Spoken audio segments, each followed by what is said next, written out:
আপনারা দেখছেন যে ওই ঠাকুরগাঁর যে মূল সড়ক থেকে শুরু করে গড়িয়ার দিকে এখানে যে উচ্ছেদ অভিযানটা পরিচালনা করা হয়েছে, এটা মূলত পৌরসভার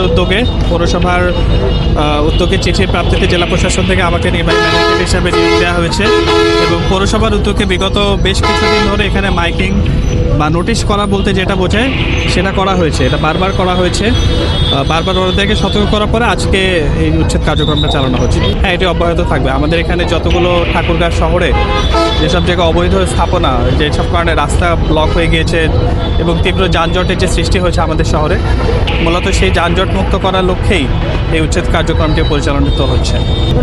হ্যাঁ, তাহলে আবার উচ্ছেদ কার্যক্রম চলবে। আমরা এবার অনেক কঠোর এ বিষয়ে।